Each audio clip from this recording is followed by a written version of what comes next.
I'm Mike, and today I want to briefly talk about social hurdles, social challenges on a vegan diet, and what I've learned over the years that might help you overcome them. For example, what do you do when there's a group of people kind of ganging up on you as a vegan? Or how do you know the right thing to say when people are asking you a question? How do you talk about a vegan diet without inciting a riot? First, I just want to start by saying I definitely don't have all the answers here. There is no silver bullet, and I don't know what's best for you personally to say to all of the different people that you will run into, but I can say what has worked for me and what I have seen work for other people. So hopefully this will help at all. Alright, first off, to be vegan is to choose to be different, at least in your lifestyle, and being different means that you're gonna get some challenges from time to time, but I think what's unique to veganism is the choosing itself, the fact that you are making the choice. Did you ever notice that when somebody refuses dairy because of an allergy or meat because of a religion, people just don't seem to get offended? But to refuse animal products as a vegan is upsetting because you can eat animal products, you're just choosing not to, so you are immediately putting up a sort of ideological wall for certain people, and that wall needeth be scaled. Yeah, veganism is becoming more normal, thankfully, and overall tolerance to it seems to be rising, but there will still be those difficult situations. So how do we react? How do we react when somebody is like, oh, you're vegan, so does that mean you don't like when I shove meat in your face? How's this? How about now? Tell me how this is. Can you explain how this is? And your response might be, how would you like if I shoved a dead dog in your face? Or maybe just slapped you? How about that, huh? That's probably a bad idea. So we're gonna explore some tactics so that you don't burn those bridges that you really don't wanna burn. But first, it is worth mentioning that there are some bridges that are just kinda made out of matches. Like maybe your distant cousin Ned, who also happens to have a flannel shirt. I consider myself the anti-vegan. I eat meat 17 times a day and only veal and other baby animals. I love to pay people to shoot exotic and endangered animals, and I consider the word vegan a profanity. And I haven't had a vegetable in 4 years. Like I said, matches. Let's move on to some practical stuff. Let's say you are a vegan in a group of people. Somebody offers you cheese. You say no thanks. They say why. You say I'm vegan, and then pretty soon everybody is asking you why you are vegan and other prying questions about where you get your protein, how you can stand to live without cheese, and the intimate details of how you would survive on a desert island. In this situation, there's oftentimes someone asking questions that actually is genuinely curious, but others are being dragged into the situation that don't have respect for the topic, and they will quickly inflame things, making it tense and awkward. Most vegans just aren't equipped to deal with this type of group interrogation, so there is one trick that I feel has helped me, and that is to say something along the lines of, I would love to answer your questions about this one-on-one later, because Ned, I see you glaring at me. Take two. I would love to answer your question about this one-on-one later. I'm not sure everybody wants to hear about this topic because it's a sensitive subject. This is good not only because it gives you time to gather your thoughts and not biff the answer to their question, but because you probably don't want to give a presentation on veganism right then and there, and there's probably also somebody who doesn't want to hear it, Ned, whose sole mission will immediately become making you feel uncomfortable by telling jokes about squishing nearby small animals.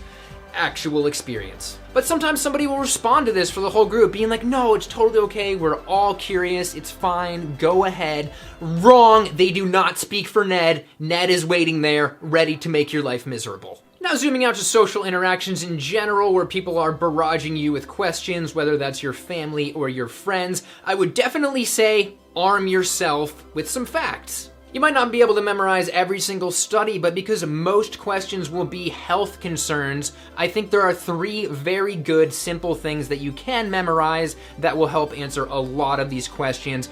Number 1, the position on vegetarian diets by the Academy of Nutrition and Dietetics, the world's largest organization of nutritional professionals, says that an appropriately planned vegan diet is nutritionally adequate. This answers questions about protein, calcium, and other nutrients. A mnemonic device might help here to remember the hardest part, Academy of Nutrition and Dietetics, which is AND. If and isn't good enough, maybe a nutty dolphin or whatever you can think of. Number 2, according to the Adventist population studies, vegans had 15% less mortality than omnivores. That's another way of saying, Mom, no, I'm not about to die, and hopefully that will reassure people. And people will always be concerned about your strength magically dwindling, and this one always blows people's minds. Number 3, the only male weightlifter to make it to the last Olympics on Team USA was a vegan, and they broke a US weightlifting record. I am talking about Kendrick Ferris, who, yes, is one person, but his very real accolades will shatter paradigms.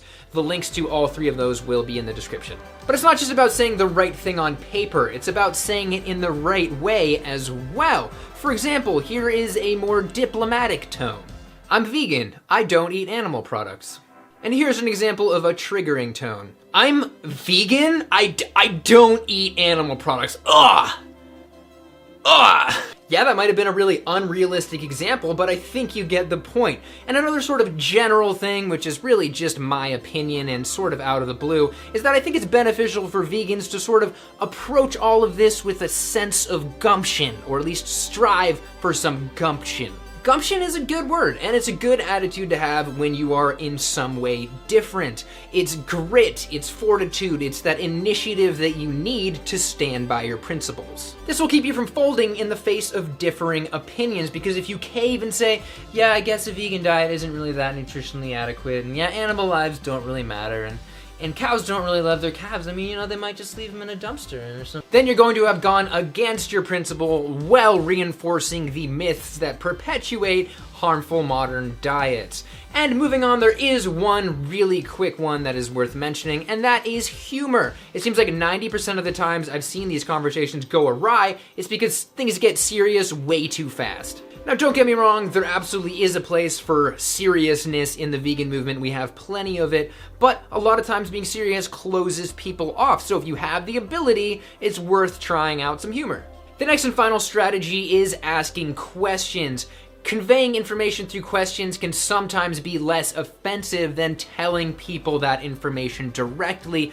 Let's say somebody thinks they need cow's milk to live. Here is an example of the difference. Your body doesn't need dairy. Humans just started consuming it relatively recently in history. Bad. Didn't humans survive without dairy for all of human history until a few thousand years ago? Better. Still passive aggressive, but better. Final point, I think that while there are social challenges of going vegan, there are also definitely social opportunities. I would say that there are so many amazing vegan people that I've met and that you have the opportunity to meet, that you can work together to make things better with, and that is huge. In summary, try and keep things from escalating when you're talking about veganism, whether that's proposing a one-on-one conversation when you're talking in a group, using humor or asking questions to get people thinking, or just using a more diplomatic tone. Yes, I am aware that these strategies aren't going to work for everybody, but I do hope that they help some of you. And there are some social challenges that I definitely just didn't have time to cover in this video. Let me know down below if there are any that you would like to hear me talk about. All right, that's it for today. Feel free to like and subscribe. Thanks for watching, and I will see you next time.